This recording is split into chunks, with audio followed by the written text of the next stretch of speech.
Please be advised that the views and opinions of the host and guests do not reflect those of the station, the management, and its network.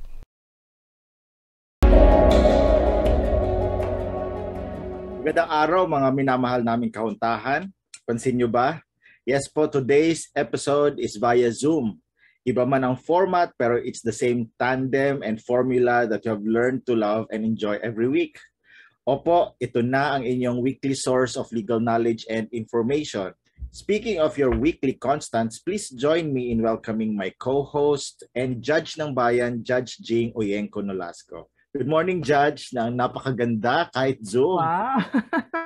Mas gumanda. Dahil ka sa Zoom pa, joke lang. Nasa filter, hindi. Nasa filter. Maganda talaga si Judge in person. Sana magkaroon na tayo ng live na para makita niyo si Judge Jing in person. Oo nga eh. Magandang araw sa iyo, Attorney Al, at sa lahat na ating mga kahuntahan. First Zoom po namin ngayon. Pero nakita niyo naman po ang aming background. Para lang kaming nasa studio. So kung hindi lang po dahil hati-hati, no, hindi niyo mahahalata na kami ay wala pala sa studio at nasa Zoom. Ayun po, kailangan lang po namin ngayon na mag-Zoom. Temporary lang po ito, huwag kayong mag-alala. Magkakaroon pa din po tayo ng ating in-person na recording or na taping later on po. Pero sa ngayon, for everyone's safety, lalo na po ng production team ng People's Court, mas maganda po muna na in the meantime, mag-Zoom po muna tayo ngayon. No? At any rate, kami pa rin ito, same program pa din kung saan may talakayan tungkol sa batas. At of course, lagi po tayong may special guest na sasamahan tayong tumalakay ng legal topic natin ngayon. Kaya abangan nyo po lahat yan ngayong araw. Anyway, kamusta ka naman, Attorney Al? Okay naman, Judge. Actually, balik eskwela na naman. May matuturuan na naman tayong mga law students na nangangarap maging abogado tulad natin. Mm-hmm. At speaking of which, good luck nga pala sa mga kukuha ng bar exam ngayong February 4 and 6, 2002. Alam ko guys, kaya nyo yan. You were born for this. Kayo naman, Judge, kamusta kayo? Ganun pa rin, Al. I'm good pero productive. Imbis na busy, productive ang gagawin ko na. And of course, balik eskwela na naman. At alam mo, nakakamiss talaga yung 'di ba, face-to-face class. Yun, lalo na sa subject ko kasi practice court. Kasi hanggang ngayon, online classes pa rin tayo. Although sabi ko nga doon sa klase ko, I was hoping na ngayon SEM na to, na tayo sana face-to-face. Pero segundahan ko na rin po mga kahuntahan ang sinabi ni Attorney Al tungkol sa bar exams na bukas na, kasi February 3 po ngayon, no? Bukas na, February 4 ang first day, tapos sa February 6 po. So God bless po sa lahat ng bar examinees at tandaan natin ang sinabi ni Justice Yonen that this is the best bar ever, di ba? In addition po, no, sa ating mga bar examinees, mag-hi and hello na rin po ako sa lahat ng ating mga kompanyeros at kompanyeras na kasalukuyan nagko-comply sa ating Mandatory Continuing Legal Education or MCLE para po umabot sa deadline ng 7th compliance period sa April 14, 2022. Kita-kits po tayo sa iba't ibang MCLE seminars. Pati na rin po si Attorney Al na hindi lang po isang law professor na talagang dami niyang tinuturo ang law schools at sought after na bar reviewer. Pero isa rin po siyang in-demand na MCLE lecturer. Wow, thank you, Judge. Well, tawa po, magkasama kami ni Judge sa pool of lecturers sa Access MCLE at saka sa ACLEX MCLE pala. Naku, baka magagalit. Magalit si Ma'am. So, oo nga, Access at ACLEX. Huwag kakalimutan. Yes. Yan. Yeah, Access at ACLEX. Kaya tulad ni Judge Jing, binabati ko din ang mga panyero at panyera natin na kumukuha ngayon ng MCLE. Ang next lecture ko actually sa Access ay sa February 12. So I'll see you then, mga panyero at panyera. Sabay tayo ng araw, February 12 din. Pero umaga kaya taal, no? Ako hapon. Ako yung panghuli sa February 12. Kaya hindi tayo magkikita, sayang. Pero shoutout na din sa Access, no? Kina Alex and Company. Hello po sa inyo. At anyway, ang pag-uusapan na natin na topic natin, no, last week, lang natin, mag-recap bago tayo pumunta doon sa pag-uusapan natin this week. Napaka-timely nung topic natin last week kasi about human rights, dahil nga doon sa no vax, no ride policy sa public transportation, nakaka-implement lang kamakailan, di ba? Ay, tama po, Judge. Talaga namang napaka-timely ng human rights topic natin last week. Kasama ang ating magaling na kaibigan na si Attorney RP Santiago. Pinag-usapan natin ang general concepts ng human rights at nung kasama na natin si Attorney RP sa Amicus Curiae ay pinag-usapan natin ang may init na human rights issues sa panahon ng pandemic tulad ng vaccination. Tama, Attorney Al. At para ma-refresh tayo sa last episode natin, panoorin po natin itong highlights na ihinanda ng ating production team. So roll VTR. Yung sinasabi niyong mandatory vaccination, sinasabi, there is no such thing na mandatory. Hinihikayat po tayo ng gobyerno na pagpabakuna. Pero kahit sa batas natin, dahil ito po ay merong tungkol sa kalusugan natin, no, hindi pwedeng i-impose ito ng gobyerno. So there's no such thing. So dahil nga hindi mandatory, hindi mo pwede mapilit ang bakuna, no? Meron tayong tinatawag sa batas na ito yung konsepto ng police power. Ayan. Meron tayong interagency task force, Yes. no? Yung Sila ngayon INTF. yung nagbibigay ng laman, no? Correct. Dahil Mga may batas, guidelines. guidelines. Okay. No? So dun sa guidelines na yun, una babalik akong hindi pwedeng mandatory vaccination. Yes. No? So hinihikayat. Pero dahil gusto mong protektahan, no? Kumbaga parang lilimitahan mo yung space para Yes. dun sa iba. No? So may basihan. Yun, maraming salamat po sa highlights. Ang takeaway ko sa topic natin ng human rights ay, para sa akin, hindi talaga nagiging luma o panis ang usaping human rights. Tulad Correct. ng nabanggit natin last week, ang human rights ay binigyan lamang ng universal recognition noong 1948. More than 70 years later, people around the world are still fighting for their human rights. Ako, I believe that there should be no let up. We should be True. vigilant and continue to fight. Ay, wait lang. That's too strong a word. We should Oo continue nga. to advocate for our human rights.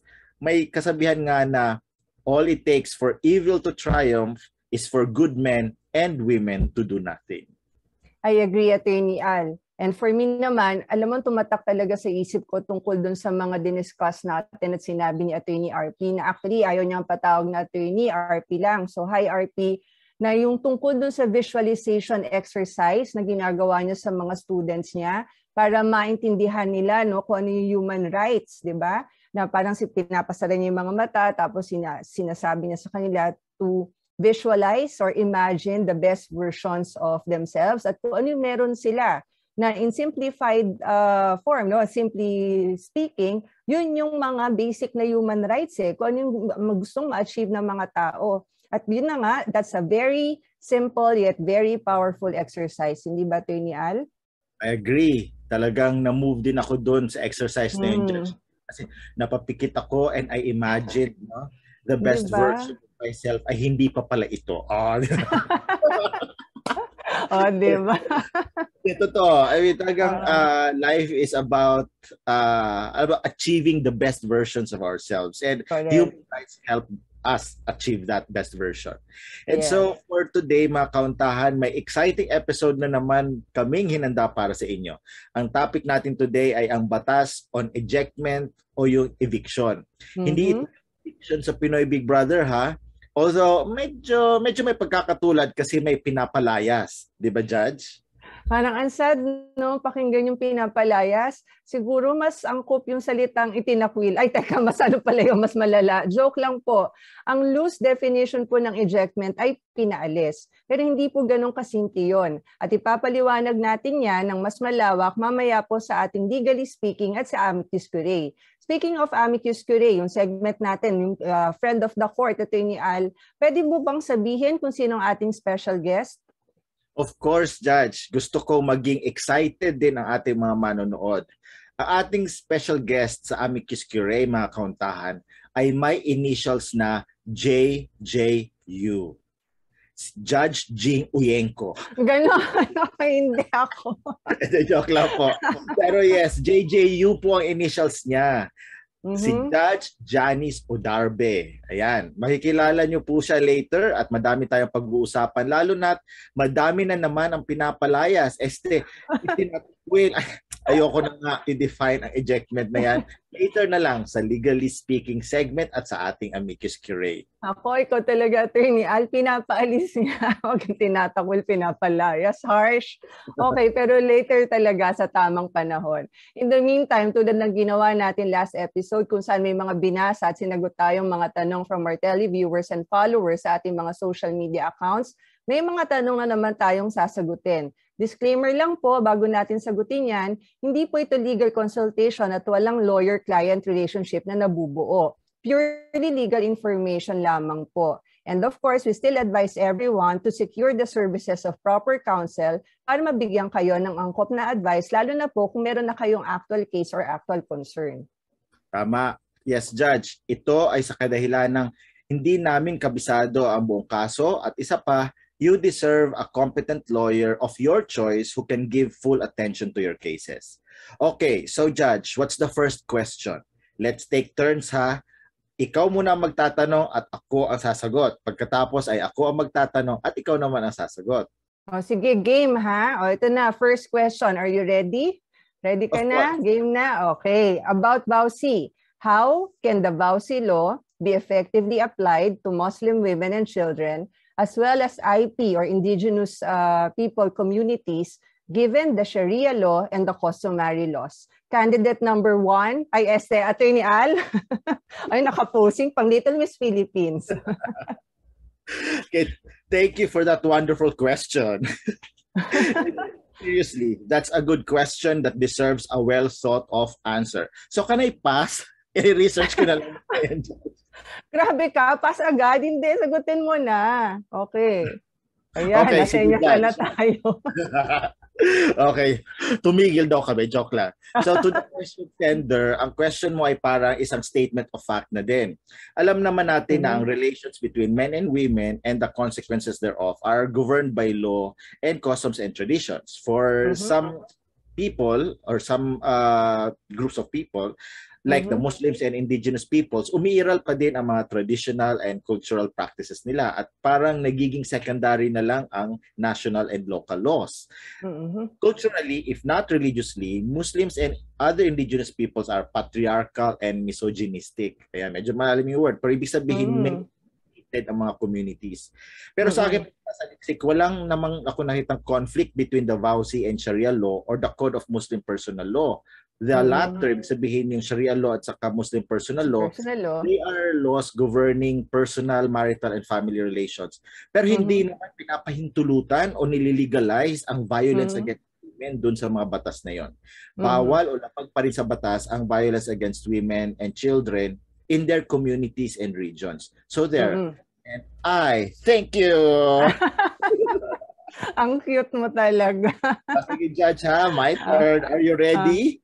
Okay, pero ano lang tayo, last 3 minutes na lang, no? Sige, pero sige. yun na nga, bago natin sagutin, o kaya baka if we lack time, yung next question natin, pwedeng next ano naman na natin. Ayaw talaga sagutin next yung episode. question ko, Oy, sasagutin ko, madali lang naman yun. Kasi gusto ko lang Sige. dagdagan or segundahan yung sinabi mo about that. Kasi nag-consult din ako, may yung isang nakasama ko sa judiciary before, si Judge Caudry Jainul. So, hi Judge, thank you po for this. And inano ko sa kanya yung question na yon kasi siya expert, matuturing natin expert siya sa Sharia law dahil yung tinuturo niya to sa Ateneo de Zamboanga College of Law at saka sa Western Mindanao State University College of Law. Sabi mo nga, Al, di ba dito ka nag-undergrad, tama, sa WMSU. At sabi niya, he confirmed that there is no conflict because the VAUSI law daw results to a criminal case and applies also to a Muslim woman and a child for that matter. So, nag-a-apply pa rin yun doon. At sabi niya pa nga, no, pagka Muslim woman daw, merong grounds for VAUSI,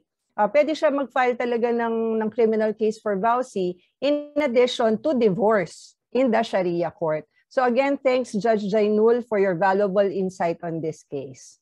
Yes, thanks po Judge Jainul, much appreciated. Oh, now Judge, hindi ka makatakas. The question for you is 1 minute na lang tayo. Sige, bilisan can the natin. complainant still desist from a VAUSI case even if the accused was already convicted by the RTC? Thank you, Attorney Al, for that wonderful question. No? Parang ginaya lang kita. Pero seriously, kung na-convict na si accused sa RTC, useless ng affidavit of desistance ng complainant, di ba? Bakit? Kasi since may judgment na, we presume that the complainant already testified in the case. So may testimony na siya on record na maaaring naging isa sa basihan ng korte sa pag-convict sa akusado. Kung kaya't wala na ring effect kahit mag-desistance pa siya. And besides, kahit nag-desistance siya before judgment pero nakapag-testify na siya, tandaan po natin that affidavits of desistance or recantation as a general rule are viewed with suspicions and reservations. So hindi po porke may affidavit of desistance ay automatic nang madidismiss ang kaso, whether it's vowsy or any other criminal case for that matter. Yan. So there you have it. Ask and you shall receive. We invite everyone to send us your comments and questions, especially if you have questions about the topics in our episodes. Just follow us on Facebook, YouTube, TikTok, and Twitter. Just look for GNN People's Court. The next questions that we will answer in our future episodes could be yours. Tama, Attorney Al. Pati na rin recommendations. Katulad niyang merong nag-recommend nga sa atin na if we can talk about daw the Republic Act number 11642 or the Domestic Administrative Adoption and Alternative Child Act, which was just signed by the President last month of January 2022.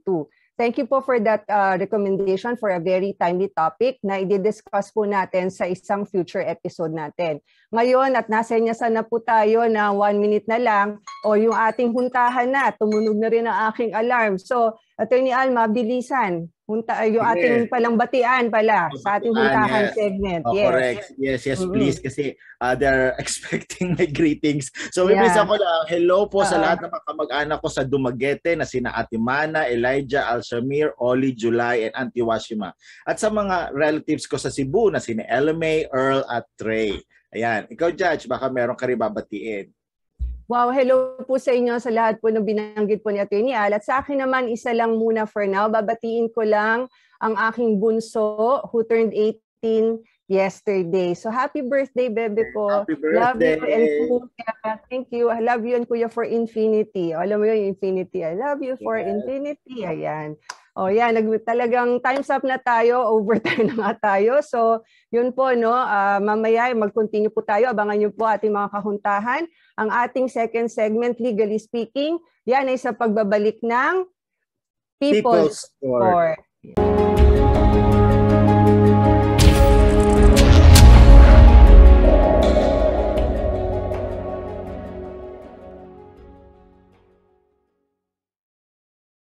The information provided in this show does not and is not intended to constitute legal advice. Instead, all information and content in this show are for general informational purposes only. No viewer should act or refrain from acting on the basis of information provided in this show without first seeking legal advice from a proper counsel. No attorney-client relationship is created or intended to be created with the audience of the show.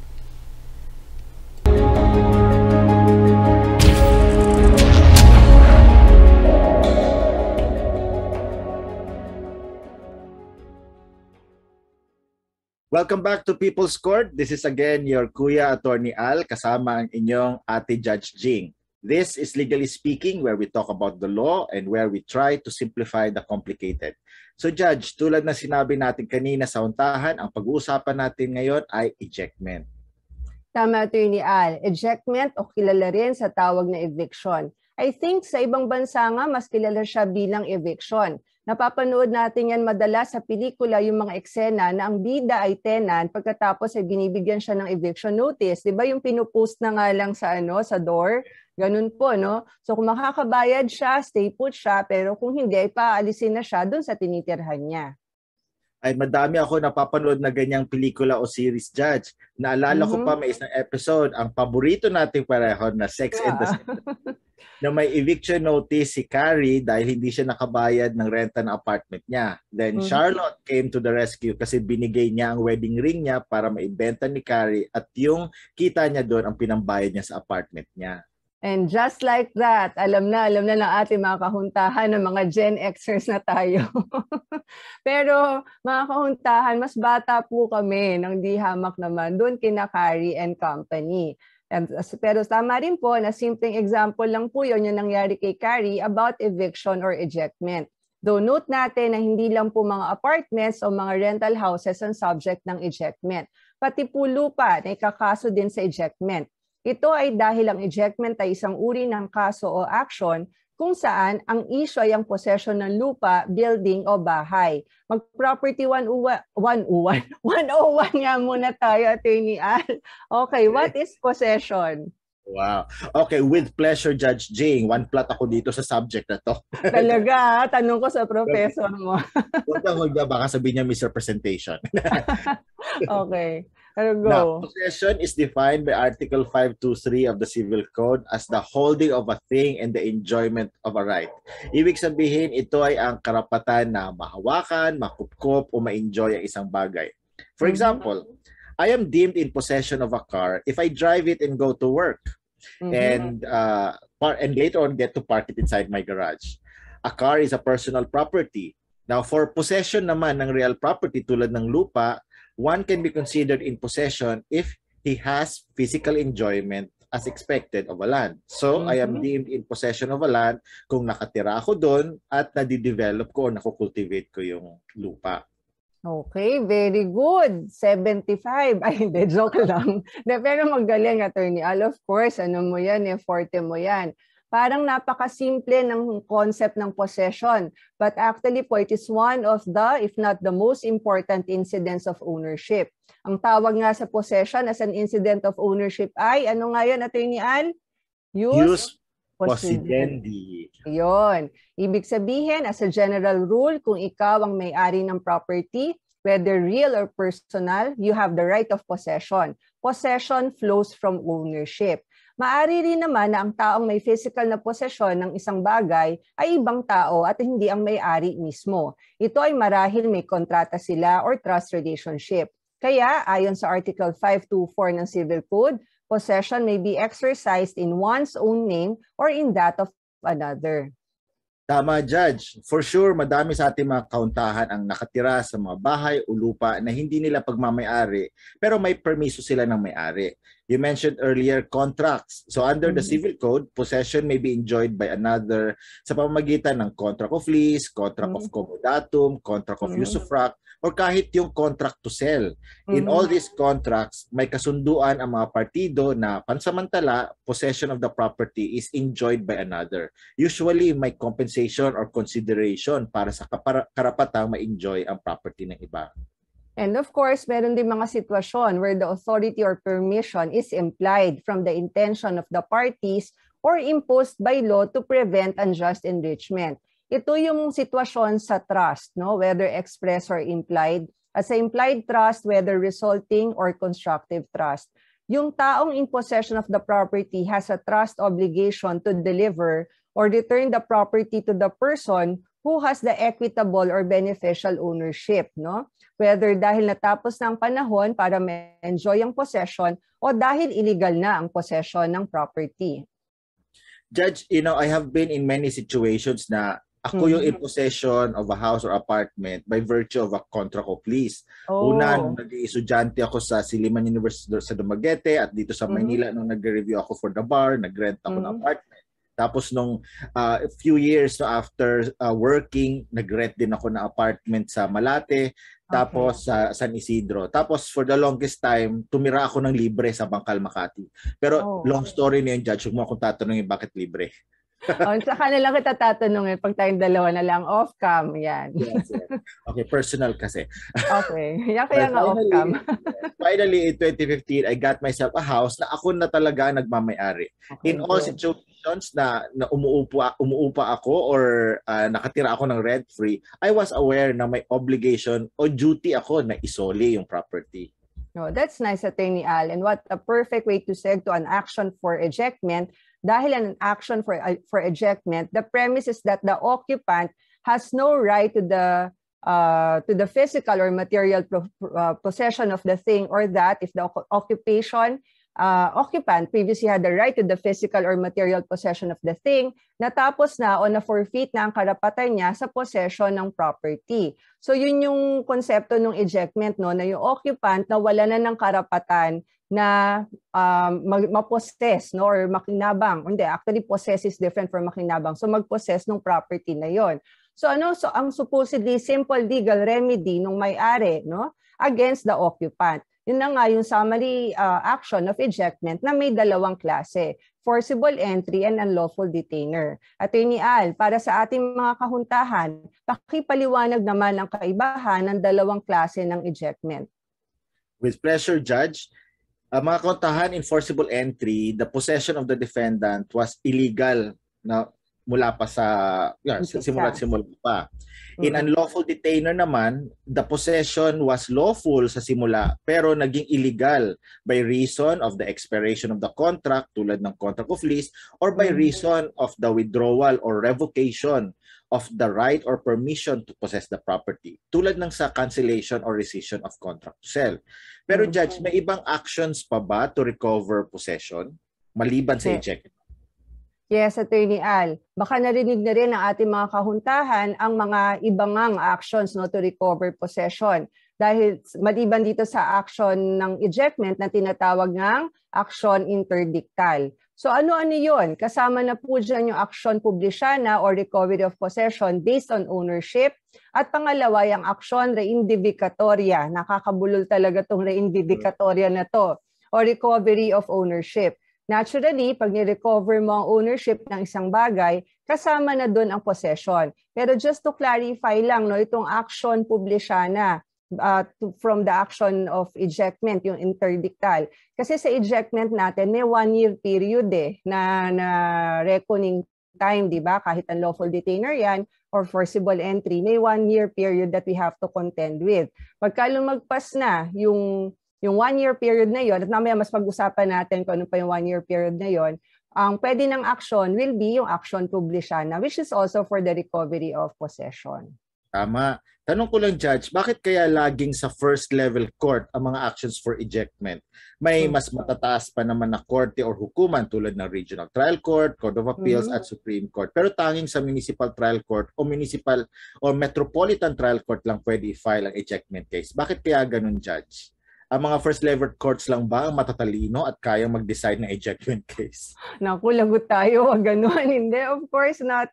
Of course not. No? Wala sa talino o galing ng judge yan. Ang dahilan kung bakit sa first level courts ang ejectment case ay ang batas na rin. Ito yung BP bilang 129 or Batas Pambansa bilang 129 or yung Judiciary Reorganization Act as amended kasi ilang beses na nito na amyendahan. Ang batas na ito ang nagbibigay sa mga first level courts ng jurisdiction or authority to hear and try these ejectment cases. Kaya hindi pwedeng i-file for the first time sa second level court or appellate court ang ejectment case. If umakyat man sa mga higher courts na to ang isang ejectment case, ito ay dahil inapilan na ito mula sa first level courts. At idagdag ko na lang din, bakit kaya sa first level courts at hindi sa RTC ang ginawa ng BP 129? Kasi nga yung ejectment is supposed to be summary. Yung sabihin, mabilisan siya. So, ang thinking siguro nung framers, nung batas is, since ang intention niya is pabilisin siya, inilagay muna sa first level court para mas mabilis daw yung proseso. Mas simple. Yun. Okay, nice. Judge, di ba naging first level court judge ka din? So I suppose marami ka ding hawakang mga ejectment cases. Can you tell us about your experience handling or ruling on ejectment cases? Oh yes, 4.5 years din akong naging first level court judge sa Metropolitan Trial Court Branch 79 ng Las Piñas. So mag-additional shoutout lang ako. Hi mga taga Branch 79 ng METSI, Las Piñas. Of course, sa lahat ng mga taga Las Piñas Hall of Justice, pati na rin doon sa Branch 275 RTC kung saan ako naging acting presiding judge dati. But going back, marami nga akong nahawakan na ejectment cases nung nasa METSI pa ako. Yun at saka BP 22 ang pinakasikat na mga kaso ko noon. And akala ng iba ay simple lang ang ganung kaso, pero hindi Especially pag execution na at lalo na pag may demolition na involved. May possibility na maging delikado at madugo ang isang kaso, lalo na para sa sheriff na dapat mag-implement ng execution and or demolition order. At eto pa, since ejectment is summary in nature, summary, ibig sabihin mabilisan siya, di ba? Supposed to be faster than a regular civil case and it's governed by the revised rule on summary procedure aside from the rules of court, di ba? Mas mahigpit ang procedure sa ejectment cases. So strictly implemented yung provisions ng rules of court on ejectment, pati na rin yung sa revised rule on summary procedure. Kaya pag hindi nag-ingat ang isang abogado sa paghawak ng ejectment case, malaki ang chance na ma-technical siya at matalo dahil sa technicality, which of course lawyers do not want, 'di ba? Masakit 'yon, 'di ba, Attorney Al? Ay nako, masakit talaga. Mas masakit pa sa breakup. Ganon. So, Judge, I had an opportunity din to handle ejectment cases, no, both para sa nagrereklamo at nirereklamo. Pero syempre hindi sabay, no? Syempre separately. Kasi kung sabay yun na-represent yung dalawa, conflict of interest. Yes. I had represented a landlord. I also had the chance to represent a tenant. But ito lang masasabi ko, it's never a happy experience, no, handling these cases. Okay lang sana kung magkaka-amicable settlement. Pero kung walang amicable settlement, then may mananalo at may matatalo at may isang taong who will be thrown out to the street, so to speak. So, Judge, ano ba ang mga relief or remedies na ginagrant sa isang ejectment case? Well, of course, pag sinabing reliefs or remedies, we presume na nanalo yung plaintiff, yung nagsampa ng kaso, di ba?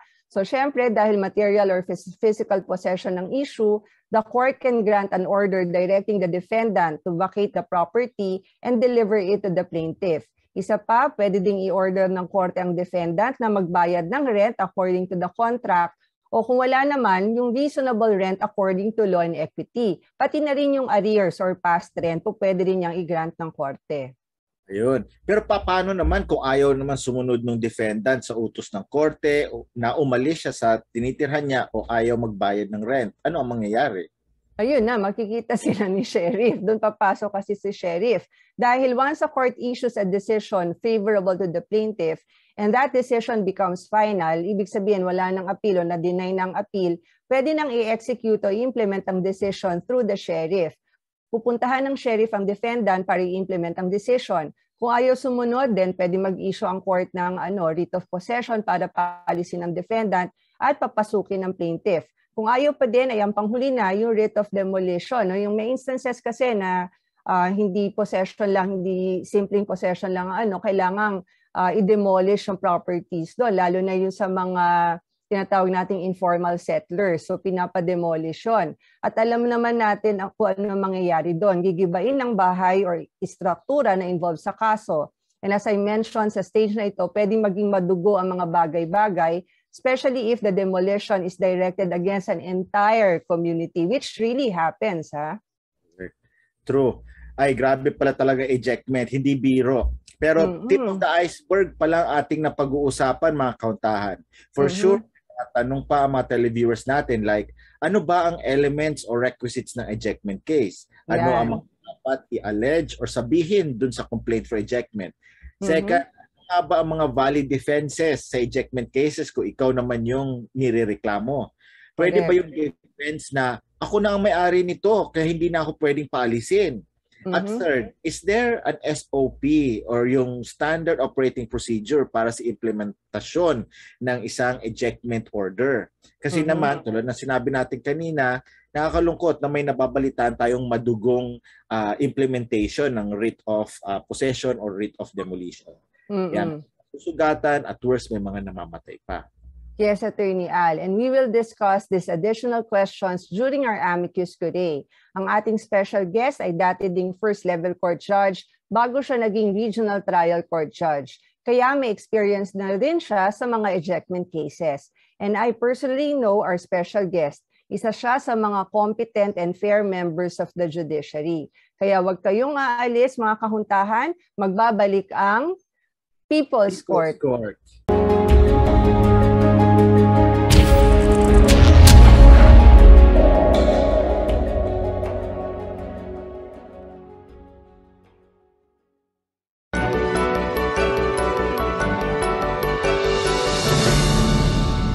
Please be advised that the views and opinions of the host and guests do not reflect those of the station, the management, and its network. Welcome to our amicus curiae segment. Ako po ulit si Judge Jing Uyenko Nolasco and with me is Attorney Al Jumrani. Ang birthday po birthday boy po last month. The Amicus last month. Amicus Curiae segment is the part of the show where we invite legal experts and luminaries to help us understand the law better. Dito sa segment na ito, mas malalaman pa natin ang batas, lalo na yung hindi natin nababasa dahil they are based on actual practice and experience.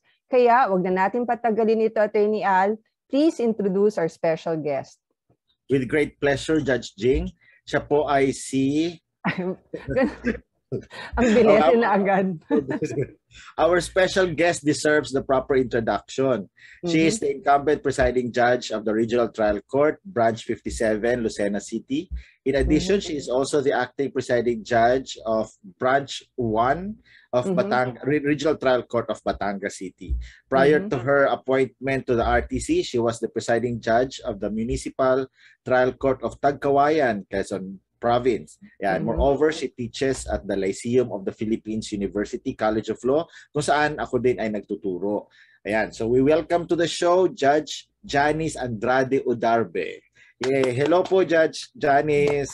Hello po, magandang araw. Magandang araw, Judge Jing and Attorney Jumrani. Hello. Formal. Hello, Judge Janice. Formal Attorney Ali.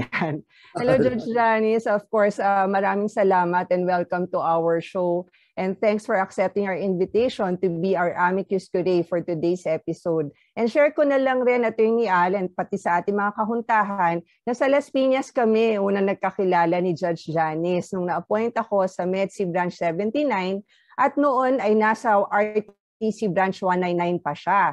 Ano pala nga siya noon naging parang LR, no? Clerk in charge, tapos naging acting LR. Tapos nung pumasa na siya ng bar, naging abogado na siya. Doon na yung time na umalis siya sa branch 199. Tama ba yung posisyon, Judge Janice, no? Legal researcher? Yan. And ang most recent na pagsasama namin, pre-pandemic, ay yung sa Enhanced Justice on Wheels program naman. Ang parang last yata natin, Tacloban. Tama ba, Judge Janice? Yung Sultan Kudarat. Sultan Kudarat. Pero saan yung kumain tayo nung may Greek food pa? Naalala mo yun? Ormoc yun. Parang Ormoc pala. Yun. Or Richard. Oo, yun. Tama. Tama, natatandaan. Yun nga yung nakita natin si Richard Gomez, di ba? Wow. Bukod pa ron. Wala doon? Ha? Si Gomez wala Doon sa mismong venue namin noon, ang dumalaw si Mayor, si Richard Gomez. At bukod pa doon, banggitin ko na rin na close friend at mentor din niya yung naging amicus curiae natin sa Vauci episode natin na si Judge Elisa Sarmiento Flores. So hi te! At salamat ulit, Judge Janice, na kahit busy ka, narito ka pa rin kahit via Zoom. Kasi nga kanina, sabi niya nga may hearings pa siya. So simulan na natin, Attorney Al, yung ating discussion.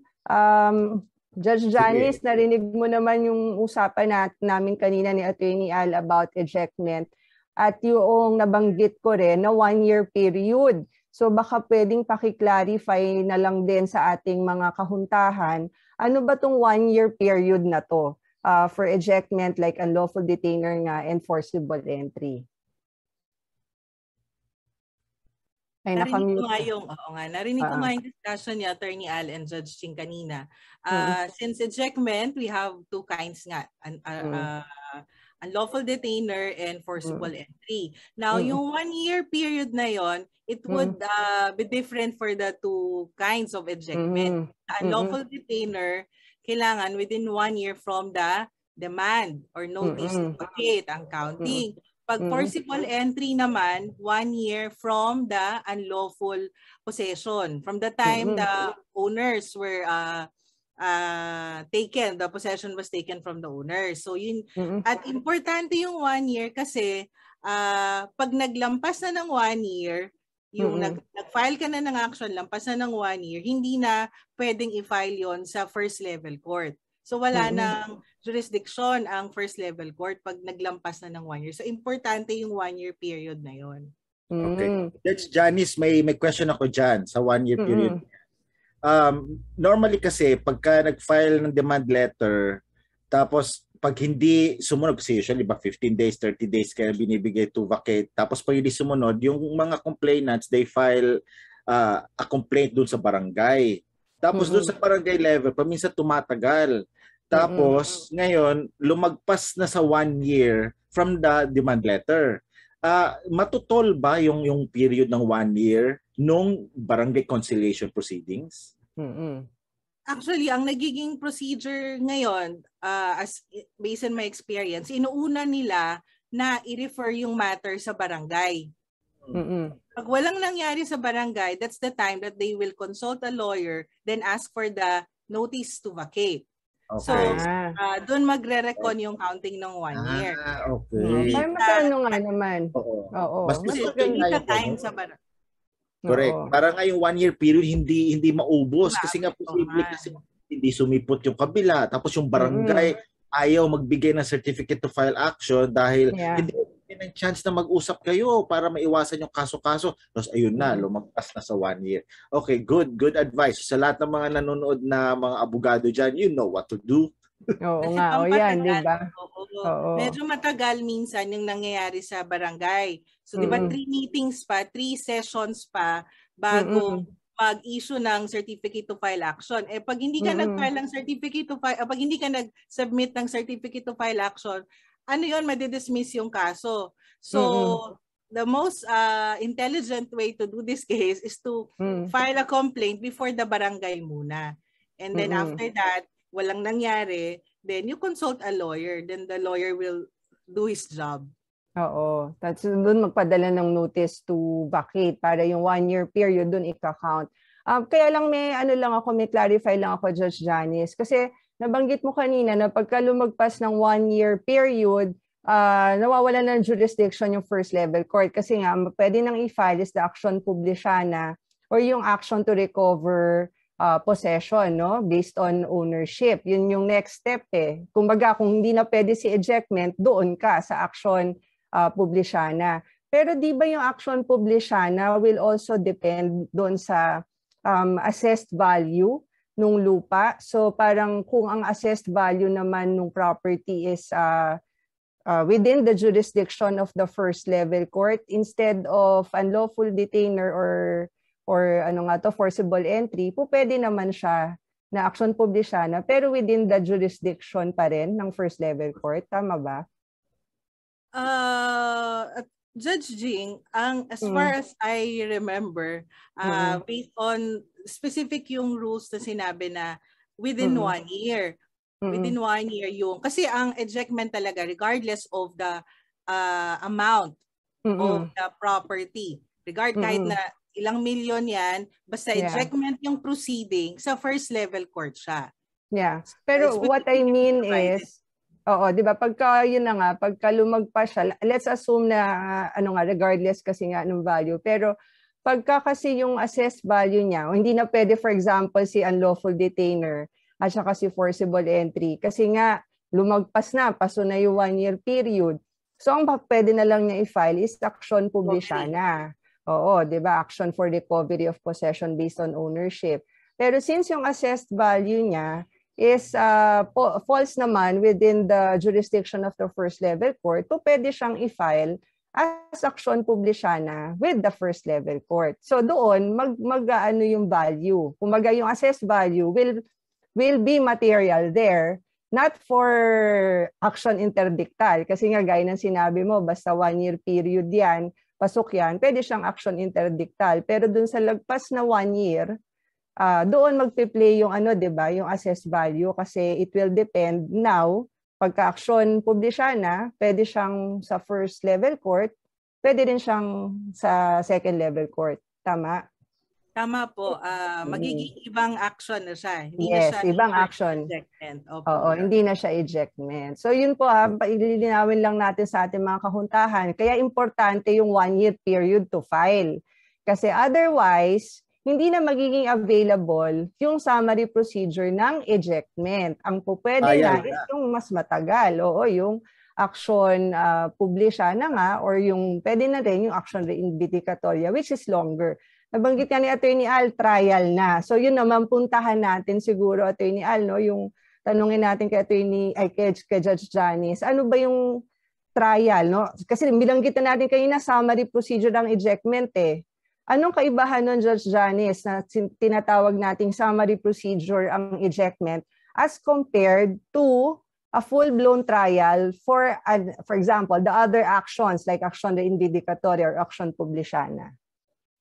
For ejectment cases, since this is specifically covered by rules on summary procedure, walang involved na hearing dito. Yeah. Walang trial, walang witnesses, but the party will just submit their judicial affidavits, their memoranda. So based on the documents and the evidence attached to the affidavit, dun magbe-base ng decision ang korte. So wala pong hearing, walang witness. Merong witness pero affidavits lang nila ang isasubmit mo. And then dun lang titingnan ng korte or ng judge kung kumpleto yung ebidensya, saka magdedesisyon. So, yung ina-expect nila na ipagtatanggol nila yung sarili nila, etc. sa court, hindi yun nangyayari sa ejectment cases. Okay. Through a trial. Through a trial, yes. Oo. Kasi position paper lang. Correct. Speaking of affidavits lang and position paper, dapat kung ikaw yung complainant or ikaw yung defendant, buhos mo na lahat ng mga claims and defenses mo doon, no? And they must be sound, they must be meritorious, and of course, yung mga ebidensya, pati yung mga witnesses, dapat credible. So, correct. Judge, itong tanong ko, for the plaintiff, ano dapat i-establish ng plaintiff dun sa complaints niya at saka sa mga evidence? Correct. Very important yan kasi pagka, di ba, yung jurisdictional, facts, kailangan yung allegations para ma-consider siya na either unlawful detainer or forcible entry. Sige, Judge Janice, please discuss. So enlighten our kahuntahan. So dalawa yan, di ba? Unlawful detainer or ejectment. So pag unlawful detainer, I usually, nung experience ko sa first level court, nung nag-acting ako sa city, sa Bacoor City, laging ito yung missing sa mga complaints na na-dismiss yung unlawful detainer. The lawyers or the plaintiffs fail to allege tolerance. So for unlawful detainer, so may mga jurisprudence na sinabi na pag walang sufficient allegations of tolerance, pwede i-dismiss yung kaso. So very important i-allege sa complaint yung tolerance ng nagdedemanda or ng plaintiff. So there must be a valid contract initially or agreement or tolerance given by the plaintiff, and then nag-expire na yon, ayaw na ni plaintiff, nag-notice na siya na ayoko na sa'yo, umalis ka na dyan sa property ko. And then within 1 year yon, mag-notice siya to vacate. So that's for unlawful detainer. For forcible entry naman, merong itong importanteng allege na complaint, yung prior physical possession of the property. So yung plaintiff, he has prior possession. And he was deprived either by force, intimidation, strategy, or stealth. So ang laki ng difference nung dalawa, nung unlawful detainer at saka forcible entry. Kasi sa forcible entry, dati kang nandyan, pinaalis ka, umalis ka, o kinuha sa'yo yung possession. So, kaya maraming nalilito sa dalawa kasi dun sa una, sa unlawful detainer, may consent. Pinayagan mo na pumunta dyan sa bahay mo. Dun sa isa, pinaalis ka ng persahan. So, pag wala yung allegations of prior physical possession for forcible entry, pwede siyang ma-dismiss. Pag walang allegation ng tolerance, pwede siyang ma-dismiss. Yung sa defendant naman, Judge Janice, ano nakikita mo madalas na defense at ano naman yung mga walang kwentang defenses? Yes. Usually, ang defense nila ay pinayagan silang patirahin ng kanilang mga magulang. Actually, in Cavite, laging nangyayari yan. At dito na yung lolo't lola ko. Actually, ina-apply nila yung prescription.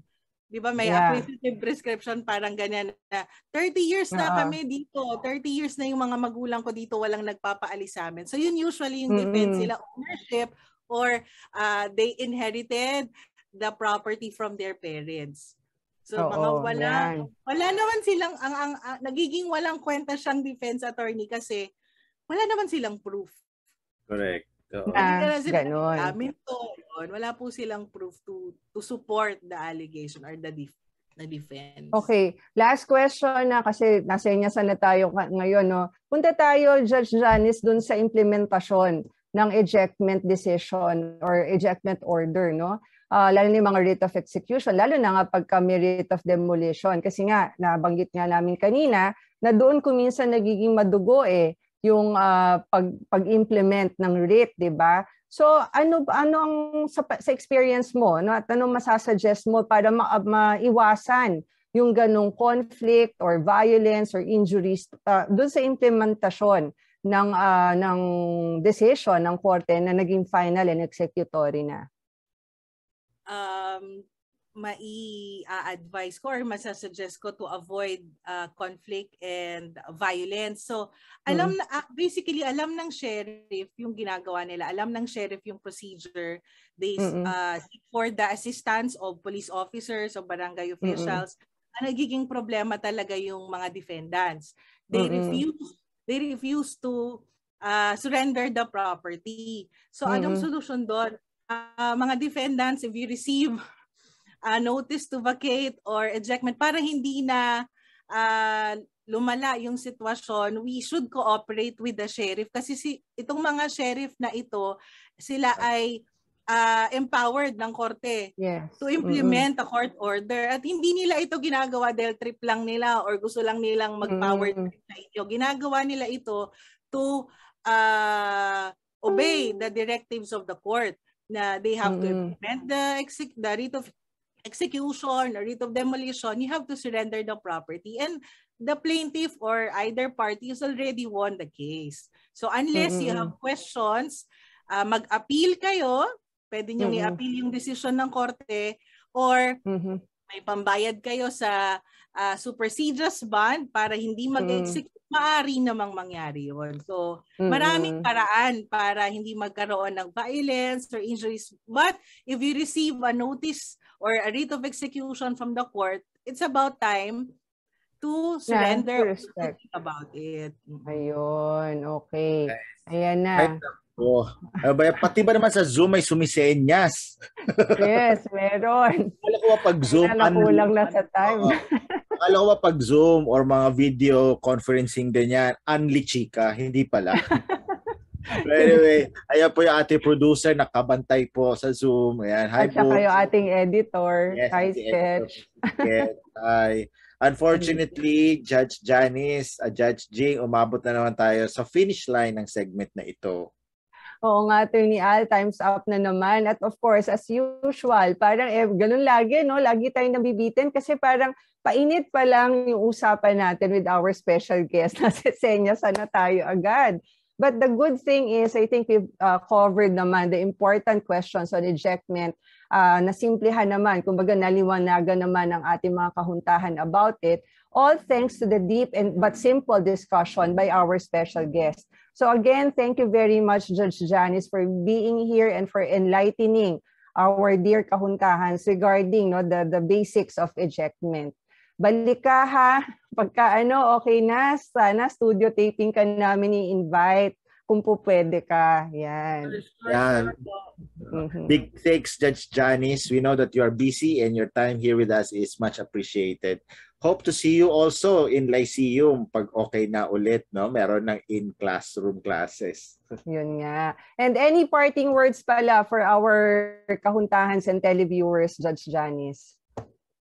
To all the viewers of People's Court, ejectment is a simple case, but it simply means that the person who filed the case has the right of possession over the property. Kapag pinadalan ka ng notice, wag po nating deadmahin, wag nating sabihin na hindi, yan, matagal pa yan.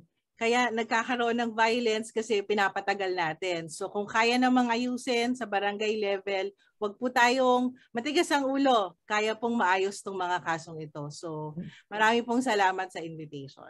Ayun, very practical. Thank you, Judge Janice. Thank you. Thank you, Judge Janice. We are very, very thankful and grateful, for your, knowledge, sharing your knowledge with us. So, sa ating mga kauntahan, muli po, kami ay nagpapasalamat sa patuloy niyong pagsubaybay sa People's Court. We'll see you again next week. Ako po muli ang inyong kauntahan, Attorney Al Jumray. See you. At ako naman po si former Judge Jing Uyenko Nolasco. Thank you po sa inyong lahat, mga kahuntahan. Kita-kita po tayo ulit sa ating programang For the People, By the People, Of the People. This is the People's Court. Court.